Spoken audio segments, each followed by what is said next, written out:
लोकप्रिय मुख्यमंत्री हिमंता बिस्वा शर्मा जी, केंद्रीय मंत्रिमंडल के मेरे सहयोगी श्री सर्बानंद सोनोवाल जी, असम सरकार के सभी मंत्रीगण,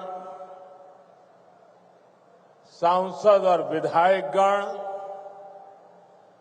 अन्य जनप्रतिनिधि और लगातार बारिश के बावजूद भी इतनी बड़ी तादाद में आप सब आशीर्वाद देने आए, ऐसे मेरे प्यारे भाइयों बहनों, नमस्कार।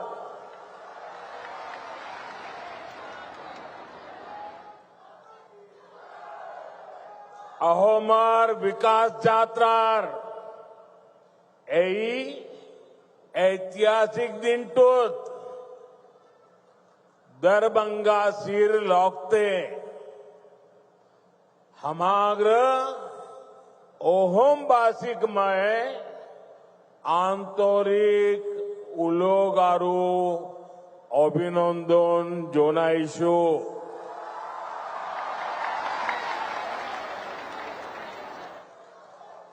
साथियों, ऑपरेशन सिंदूर के बाद कल मेरा पहली बार आसाम आना हुआ है। मां कामाख्या के आशीर्वाद से ऑपरेशन सिंदूर को जबरदस्त सफलता मिली। इसलिए आज मां कामाख्या की इस धरती पर आकर एक अलग ही पुण्य अनुभव हो रहा है और ये भी सोचने में सुहागा है कि इस क्षेत्र में आज जन्माष्टमी मनाई जा रही है। तो आप सबके बीच जन्माष्टमी के पावन पर्व पर आप सबको भी बहुत बहुत शुभकामनाएं देता हूं। और लाल किले से मैंने कहा था, चक्रधारी मोहन को याद किया था, श्री कृष्ण को याद किया था और मैंने भविष्य की सुरक्षा नीति में एक सुदर्शन चक्र की कल्पना को लोगों के सामने रखा है। साथियों, हमारा ये मंगलदोई तो वो स्थान है जहां संस्कृति की त्रिवेणी, इतिहास के गौरव और भविष्य की आशा सबका संगम एक साथ होता है। ये क्षेत्र असम की पहचान का भी केंद्र बिंदु है। प्रेरणा और पराक्रम से भरी इस भूमि पर आप सभी जनता जनार्दन के दर्शन करने का सौभाग्य पाकर मैं धन्य हूं। भाइयों और बहनों, कुछ दिन पहले ही हमने भारत रत्न सुधा कंठो भूपेन हजारी जी का जन्म दिवस मनाया है। कल उनके सम्मान में हुए एक बहुत बड़े कार्यक्रम का हिस्सा बनने का अवसर मुझे मिला। असम की ऐसी महान संतानों ने, हमारे पूर्वजों ने जो सपना देखा था, आज बीजेपी की डबल इंजन सरकार उसको पूरी ईमानदारी से पूरा करने में जुटी है। भाइयों बहनों, कल जब मैं भूपेन्द्र दा की जन्म शताब्दी दिवस के कार्यक्रम में था, तो रात को मुझे मुख्यमंत्री जी ने एक बात बताई और आज सुबह मुझे वो वीडियो भी दिखाया। ये देख करके मुझे बहुत गहरी चोट पहुंची।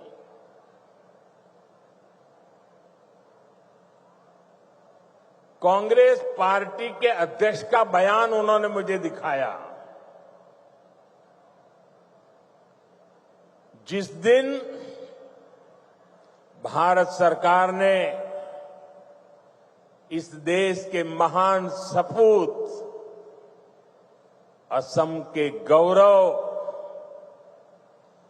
भूपेन्द्र दा हजारिका जी को भारत रत्न दिया, उस दिन कांग्रेस पार्टी के अध्यक्ष ने बयान दिया था। उस समय मेरे ध्यान में नहीं आया था, आज मुझे वो दिखाया गया।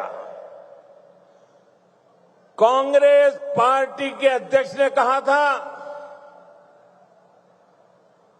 कि ये मोदी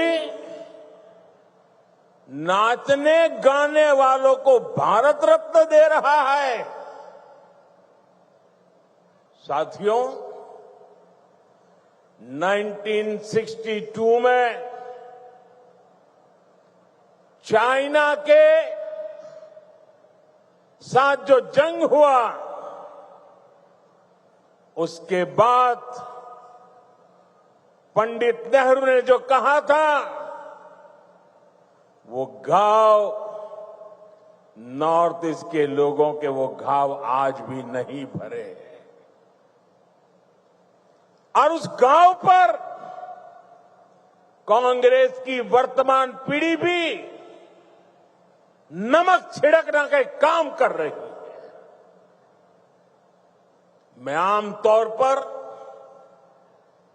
मुझे कितने ही गालियां दे,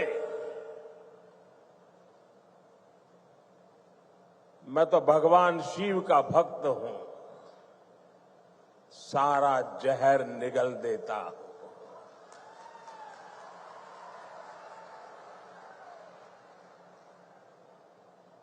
लेकिन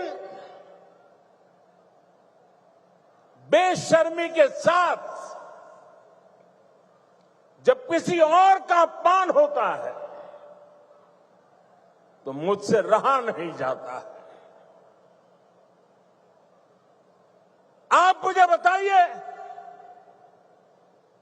भूपेन्द्र दा को भारत रत्न देने का मेरा निर्णय सही है कि नहीं है? पूरी ताकत से बताइए, सही है कि नहीं है? भूपेन्द्र दा को भारत रत्न दिया, उसका कांग्रेस ने मखौल उड़ाया, वो गलत किया कि नहीं किया? असम के बेटे का, भारत के सपूत का कांग्रेस ऐसे अपमान करती है, बहुत दर्द होता है। साथियों, मैं जानता हूं इनकी पूरी इकोसिस्टम आज टूट पड़ेगी मुझ पर कि मोदी फिर से रोना रोने लगा। मेरे लिए तो जनता जनार्दन ही मेरा भगवान है, और मेरे भगवान के पास जाकर के मेरे आत्मा की आवाज वहां नहीं निकलेगी तो कहां निकलेगी? यही मेरे मालिक है, यही मेरे पूजनीय है, यही मेरा रिमोट कंट्रोल है। मेरा और कोई रिमोट कंट्रोल नहीं है, 140 करोड़ देशवासी मेरा रिमोट कंट्रोल है। और इनका तो अहंकार इतना है कि नामदार जब कामदार की पिटाई करते हैं और दर्द के कारण अगर कामदार के मुंह से दर्द की आवाज निकल जाए तो उस पर ज्यादा जुल्म करते हैं कि तुम्हें रोने का भी अधिकार नहीं है, तुम नामदार के सामने कामदार होकर के कैसे रो सकते हो। ऐसा अहंकार सार्वजनिक जीवन में शोभा नहीं देता है। असम के लोगों ने, देश के लोगों ने, संगीत प्रेमी लोगों ने, कला प्रेमी लोगों ने, भारत की आत्मा के लिए जी जान लगाने वाले लोगों ने कांग्रेस से जवाब मांगना चाहिए कि आपने भूपेंद्र का अपमान क्यों किया। भाइयों बहनों, असम की सांस्कृतिक विरासत का सम्मान, संरक्षण और असम का तेज विकास, ये डबल इंजन सरकार की प्राथमिकता रही है। जरा एसपी जी के लोग, कोई भाई वो चित्र बना के लाए हैं, वो शायद देना चाहते हैं। जो चित्र बना के लाए हैं उनसे मेरी प्रार्थना है कि आप पीछे अपना नाम पता लिख लीजिए, मैं जरूर आपको चिट्ठी लिखूंगा। बहुत सुंदर तस्वीर आपने मेरी मां की तस्वीर भी बनाई है। असम का ये प्यार मैं कभी भूल नहीं सकता हूं।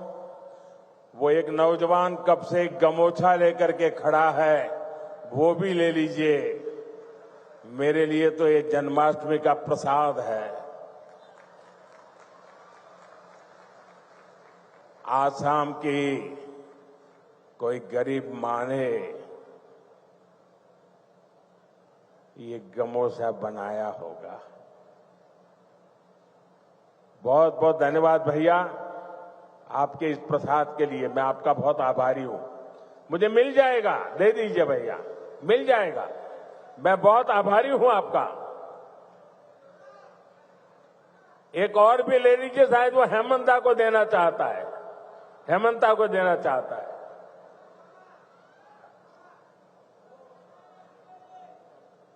ठीक है, जहां जाना है सही जगह पे जाएगा। बहुत आपका प्यार के लिए धन्यवाद नौजवान।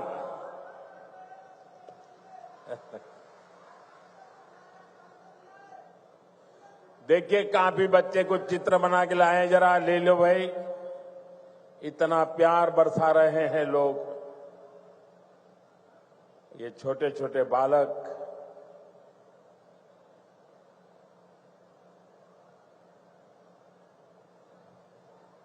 ऐसा सौभाग्य कहां मिलता है भाई।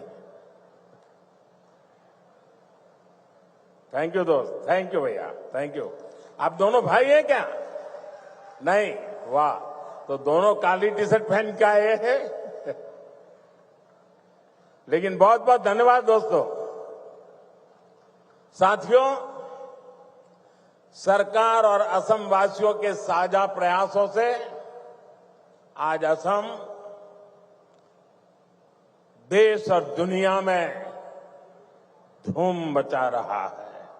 देखिए भाई, ये बेटी कुछ लेके आई है, ले लीजिए। बेटी को तो बिल्कुल निराश नहीं कर सकते। थैंक यू बेटा। बेटे, अपना नाम लिखा है पीछे? अगर नाम लिखा है तो मैं चिट्ठी लिखूंगा। अपना नाम पता लिख दो बेटा।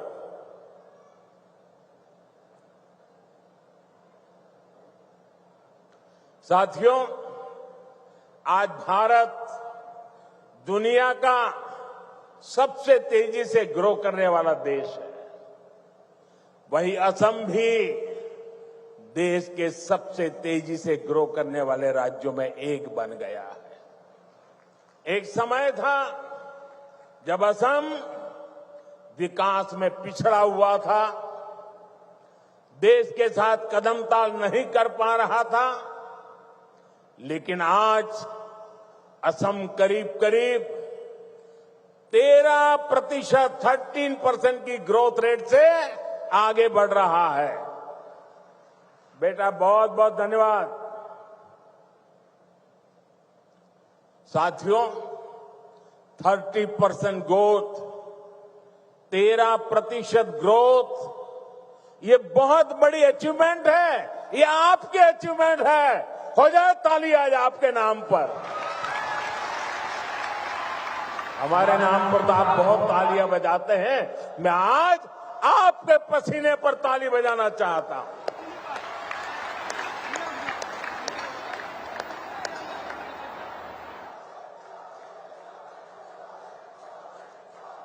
ये सफलता असम वासियों के परिश्रम और बीजेपी की डबल इंजन सरकार के साझा प्रयासों का परिणाम है।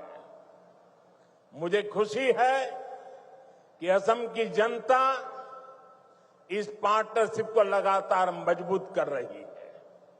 इसलिए तो हर चुनाव में हेमंता जी और उनकी टीम को बार बार भारी समर्थन मिल रहा है।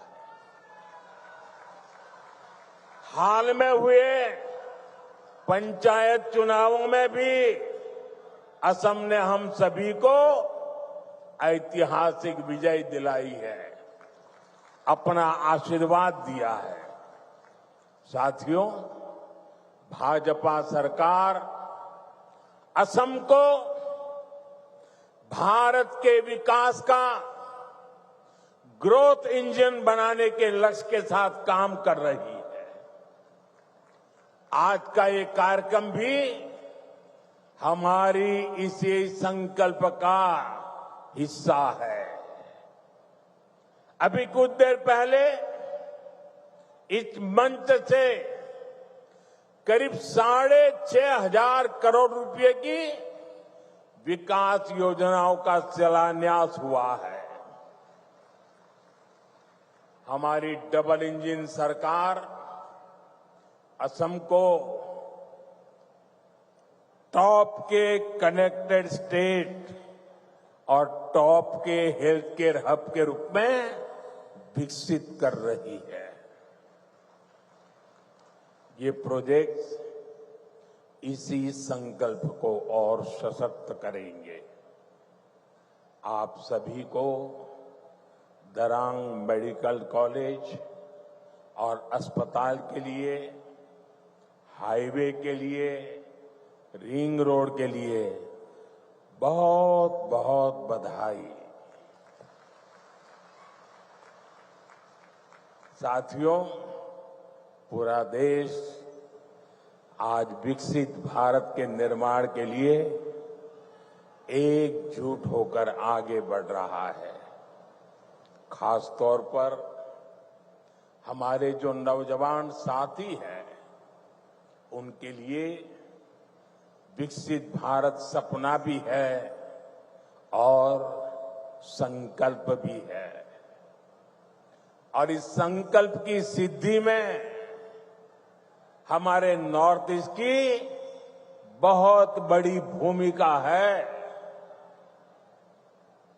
ये मैं सिर्फ इसलिए नहीं कह रहा हूं कि मुझे आप लोगों के प्रति बहुत प्यार है, बहुत सम्मान है, नॉर्थ ईस्ट के प्रति मेरा लगाव है। सिर्फ इसलिए नहीं कह रहा हूं, मैं इसलिए कह रहा हूं, इसके पीछे ठोस कारण है।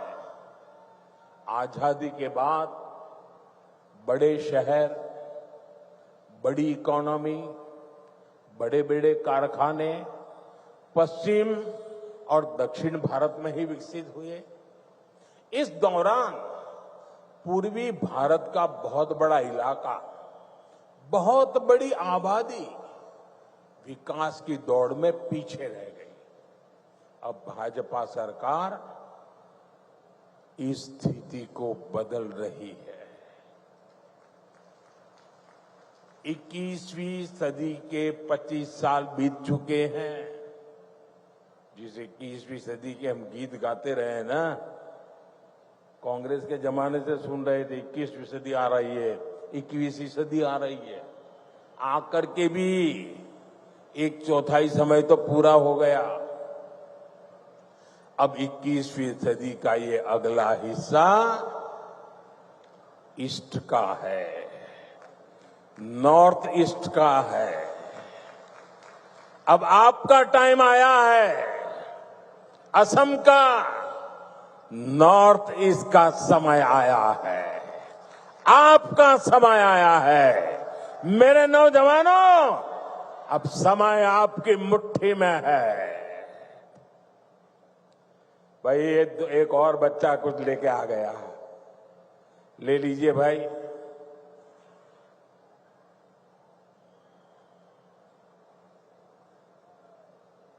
अब ये लोग भी मेरी मुसीबत जान लेते हैं। मां का चित्र लेके आते हैं तो मन करता है बस ले लूं।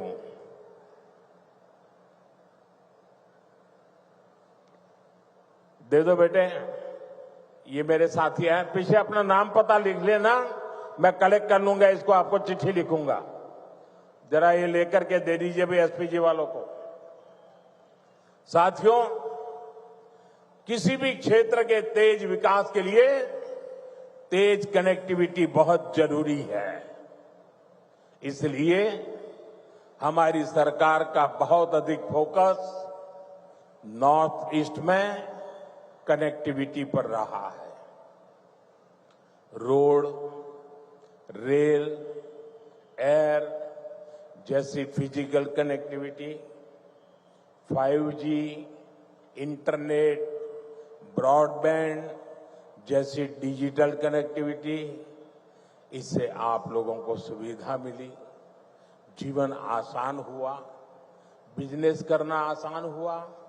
इस कनेक्टिविटी से आप लोगों के लिए घूमना फिरना आसान हुआ, टूरिज्म का विस्तार हुआ और इसने यहां के हमारे नौजवानों के लिए नौकरी के, रोजगार के नए अवसर भी बनाए। साथियों, कनेक्टिविटी के इस महाअभियान का असम को भी बहुत लाभ मिला है। मैं आपको एक उदाहरण देता हूं। आजादी के 6 दशक तक दिल्ली में कांग्रेस की सरकार रही। असम में दशकों तक कांग्रेस रही, लेकिन कांग्रेस ने 60-65 सालों में ब्रह्मपुत्र पर सिर्फ 3 पुल बनाए। 60-65 साल में 3। फिर आपने हमें सेवा करने का मौका दिया और 1 दशक में हमारी सरकार ने 6 बड़े ब्रिज बना दिए। 6 बड़े ब्रिज। अब मुझे बताइए, इतना काम करेंगे तो आप खुश होंगे कि नहीं होंगे? आपके आशीर्वाद मिलेंगे कि नहीं मिलेंगे? आपका प्यार मिलेगा कि नहीं मिलेगा? आप खुश हैं ना? मैं और भी काम करना चाहता हूं, बस आशीर्वाद देते रहिए।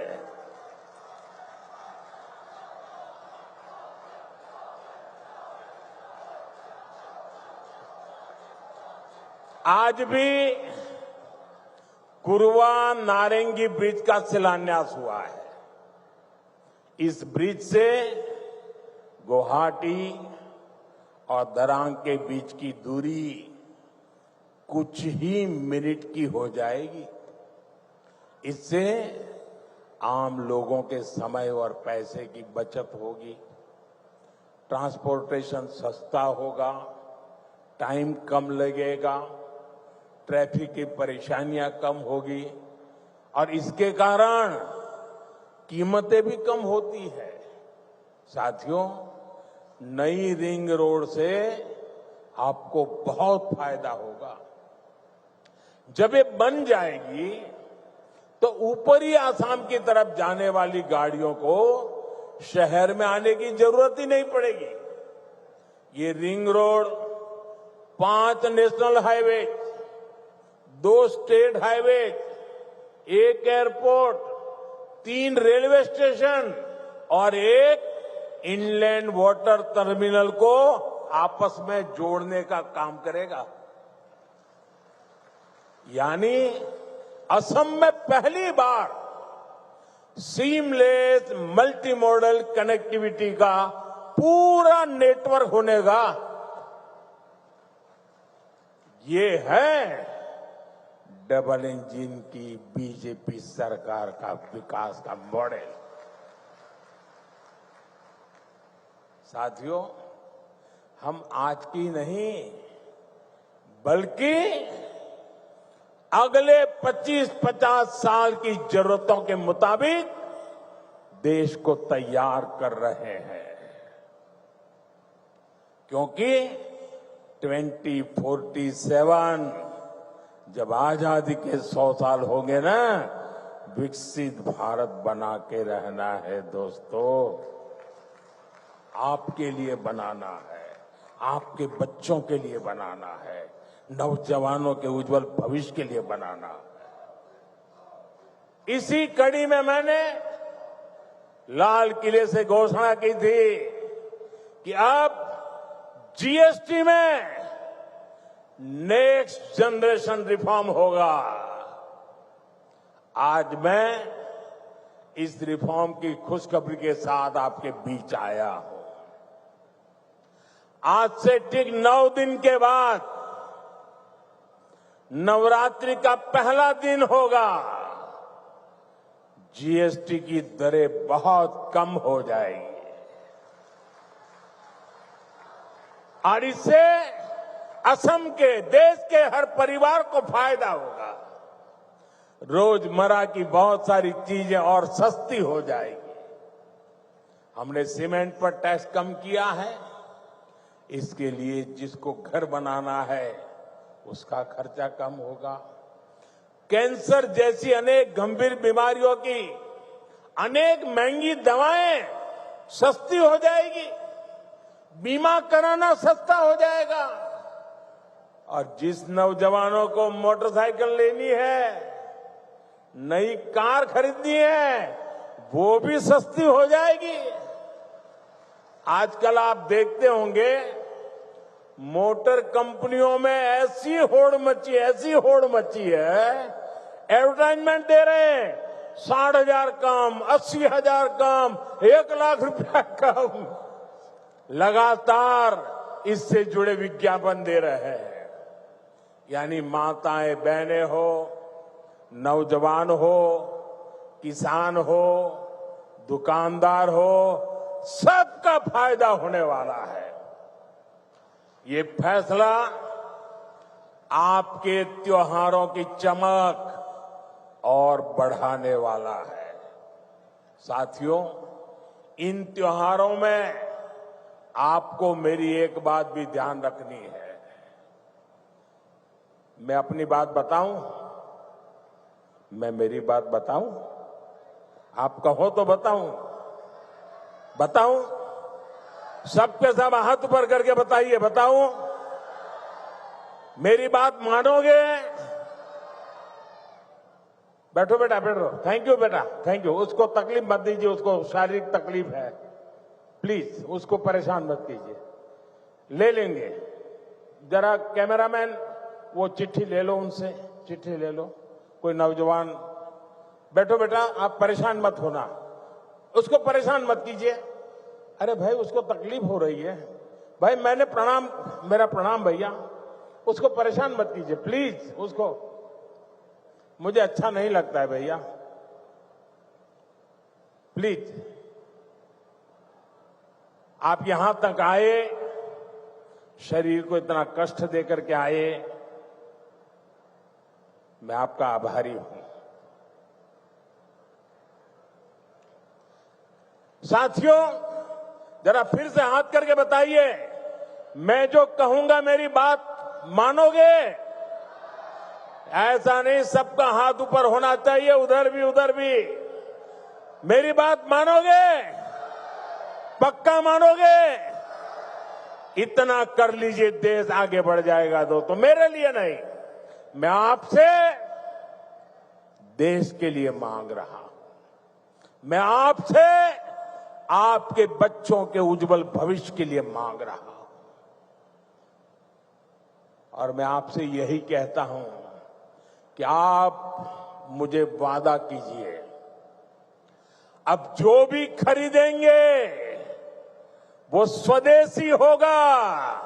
खरीदेंगे, स्वदेशी खरीदेंगे, मेड इन इंडिया खरीदेंगे। और मेरी स्वदेशी की व्याख्या बहुत सिंपल है।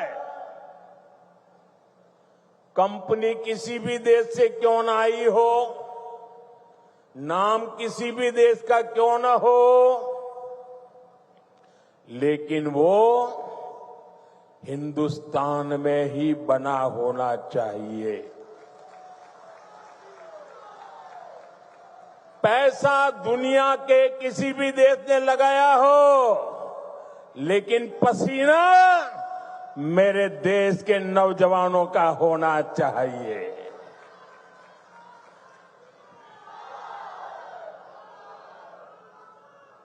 उस जो भी मेड इन इंडिया होगा उसमें मेरे भारत की मिट्टी की महक होनी चाहिए। ऐसा सामान खरीदेंगे रे, खरीदेंगे रे? जरा हाथ ऊपर करके बताइए, खरीदेंगे रे? सबके साथ जोर से बताइए, खरीदेंगे? जोर से बताइए, खरीदेंगे? किसी को गिफ्ट देना है तो स्वदेशी देंगे। और जो दुकानदार माल बेचता है, मैं उसको कहना चाहता हूं, दुकान पे बोर्ड लगाइए। लगाएंगे? अपने गांव की हर दुकान पे बोर्ड लगाएंगे। उस पर बोर्ड लगाइए, गर्व से कहो ये स्वदेशी है। गर्व से कहो ये स्वदेशी है।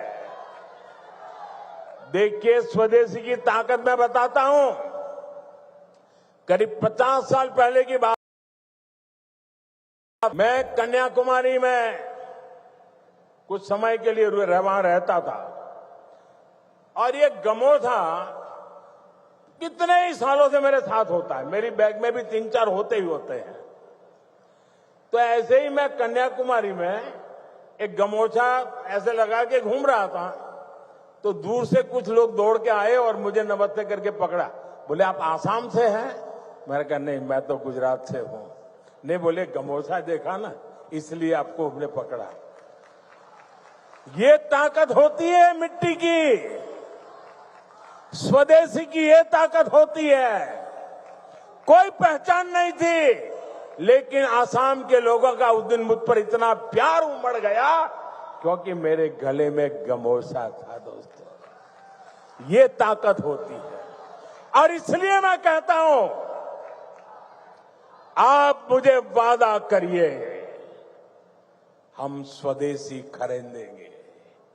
वोकल फॉर लोकल, लोकल के लिए वोकल हो, इसके लिए हम सबका प्रयास देश को मजबूत करेगा। साथियों, बीते सालों में एक और सेक्टर में बहुत बड़ा काम देश में हुआ है। ये सेक्टर है हेल्थ केयर का, आरोग्य का।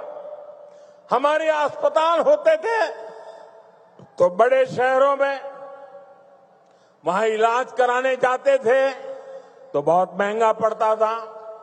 हमने एम्स का, मेडिकल कॉलेजों का नेटवर्क देश के कोने कोने तक फैला दिया।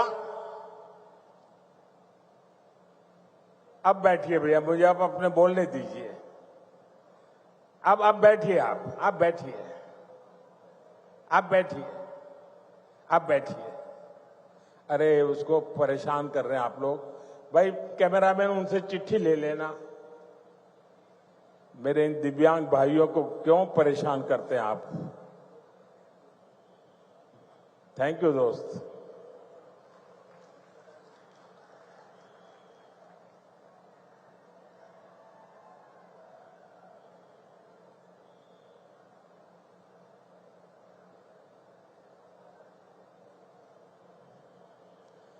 यहां असम में तो विशेष तौर पर कैंसर के हॉस्पिटल भी बनाए गए। बीते 11 वर्षों के दौरान भारत में मेडिकल कॉलेजों की संख्या 2 गुनी हो गई है। यानी आजादी के 60-65 सालों में जितने मेडिकल कॉलेज बने, बीते 11 वर्षों में बनाए हैं। बताइए, 60-70 साल में जो काम हुआ है ना, वो हमने 10-11 साल में कर दिया है दोस्तों। यहां असम में भी 2014 से पहले सिर्फ 6 मेडिकल कॉलेज थे। अब जब दरांग में मेडिकल कॉलेज भी बनकर तैयार हो जाएगा तो यहां 24 मेडिकल हो जाएंगे, मेडिकल कॉलेज हो जाएंगे। आपको भी पता है, जब मेडिकल कॉलेज बनता है तो इलाज की बेहतर व्यवस्था बनने के साथ ही ज्यादा से ज्यादा नौजवानों को डॉक्टर बनने का भी अवसर मिलता है। पहले मेडिकल सीटों की कमी की वजह से बहुत बड़ी संख्या में हमारे युवा डॉक्टर नहीं बन पाते थे। बीते 11 साल में देश में मेडिकल सीटों की संख्या 2 गुने से ज्यादा हो गई है। इतना ही नहीं, हमने एक और लक्ष्य रखा है। आने वाले 4-5 सालों में हम मेडिकल की 1 लाख नई सीटें जोड़ने जा रहे हैं। 1 लाख नई सीटें, 1 लाख नौजवानों को डॉक्टर बनाएंगे। साथियों, ये हम ऐसे काम करते हैं, अगर इस देश में 3 करोड़ लखपति दर्जे बनाने का काम करते हैं तो 1 लाख नए डॉक्टर बनाने का भी काम करते हैं। साथियों, असम देशभक्तों की भूमि है। विदेशी आक्रांताओं से देश की रक्षा हो या फिर आजादी की लड़ाई में बलिदान हो, असम की भूमिका बहुत बड़ी है। पथरू घाट का किसान सत्याग्रह देश भला कैसे भूल सकता है। वो ऐतिहासिक स्थान यहां से ज्यादा दूर नहीं है। आज जब मैं बलिदानियों की ऐसी पावन भूमि पर खड़ा हूं तो कांग्रेस की एक और करतूत से पर्दा हटाना जरूरी है। कांग्रेस अपनी राजनीति के लिए हर ऐसे व्यक्ति, हर ऐसे विचार के साथ खड़ी होती है जो भारत विरोधी हो। अभी ऑपरेशन सिंदूर के दौरान भी हमने यही देखा। जब कांग्रेस सत्ता में थी तो पूरा देश आतंक से लहूलुहान होता था, कांग्रेस चुपचाप खड़ी रहती थी। आज हमारी सेना ऑपरेशन सिंदूर करती है, पाकिस्तान के कोने कोने में आतंक के आकाओं को उखाड़ फेंकती है, लेकिन कांग्रेस देश की सेना के बजाय पाकिस्तान की सेना के साथ खड़ी हो जाती है। कांग्रेस के लोग हमारी सेना के बजाय आतंकियों को पालने वालों के एजेंडे को आगे बढ़ाते हैं। पाकिस्तान का झूठ कांग्रेस का एजेंडा बन जाता है।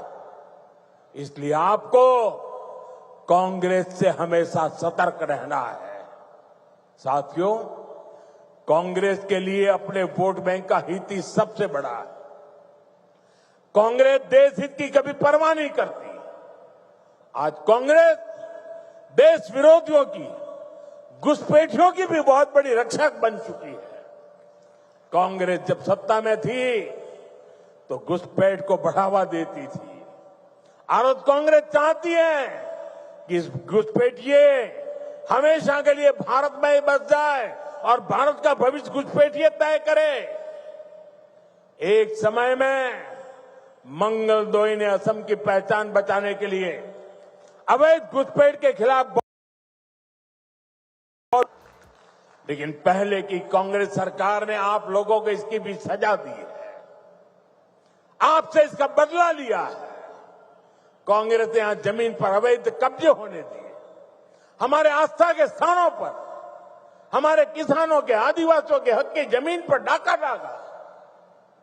बीजेपी एनडीए सरकार बनने के बाद अब उन स्थितियों को बदला जा रहा है, आया जा रहा है। हेमंता जी के नेतृत्व में असम में लाखों बीघा जमीन घुसपैठियों से मुक्त की जा चुकी है। दरांग जिले में भी बहुत बड़ी जमीन से कब्जा हटाया गया है। यहां गोरूखुंटी इलाके में कांग्रेस के समय घुसपैठियों का कब्जा था। आज वो जमीन वापस ले जा चुकी है। अब वहां किसानों के लिए गोरू चल रही है।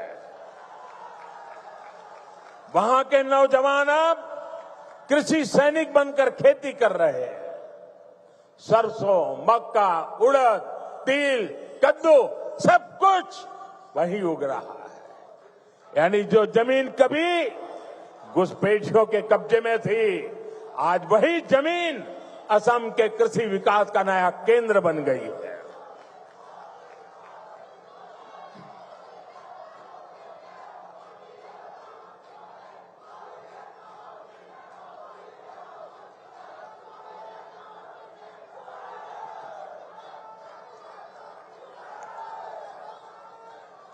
साथियों, भाजपा की सरकार घुसपैठियों को देश के साधनों संसाधनों पर कब्जा नहीं करने देगी। भारत के किसानों, भारत के नौजवानों, हमारे आदिवासियों का हक हम किसी को नहीं छीनने देंगे। ये घुसपैठिए हमारी माताओं, बहनों, बेटियों के साथ अत्याचार करते हैं, ये नहीं होने दिया जाएगा। घुसपैठियों के माध्यम से बॉर्डर के इलाकों में डेमोग्राफी बदलने की साजिशें चल रही है। ये राष्ट्रीय सुरक्षा के लिए बहुत बड़ा खतरा है। इसलिए अब देश में एक डेमोग्राफी मिशन शुरू किया जा रहा है। भाजपा का लक्ष्य है घुसपैठियों से देश को बचाएंगे, घुसपैठियों से देश को मुक्ति दिलाएंगे। और मैं उन राजनेताओं को भी कहना चाहता हूं, आप जो चुनौती लेकर के मैदान में आए ना, मैं सुना तान करके उस चुनौती को स्वीकार करता हूं। और लिख लो, मैं देखता हूं घुसपैठियों को बचाने में तुम कितनी ताकत लगाते हो और घुसपैठियों को हटाने में हम कैसे अपना जीवन लगा देते हैं। हो जाए मुकाबला। घुसपैठियों को बचाने के लिए निकले हुए लोगों को भुगतना पड़ेगा। मेरे शब्द सुन के रखो, ये देश उनको माफ नहीं करेगा। साथियों, असम की विरासत को बचाना, असम का तेज विकास करना, इसके लिए हमें मिलकर काम करना है। हमें असम को, नॉर्थ ईस्ट को विकसित भारत का ग्रोथ इंजन बनाना है। एक बार फिर विकास परियोजनाओं के लिए आप सभी को मैं शुभकामनाएं देता हूं। मेरे साथ बोलिए, भारत माता की। दोनों हाथ ऊपर करके पूरी ताकत से निकालनी चाहिए आवाज। भारत माता की, भारत माता की, भारत माता की, भारत माता की, भारत माता की। बहुत बहुत धन्यवाद।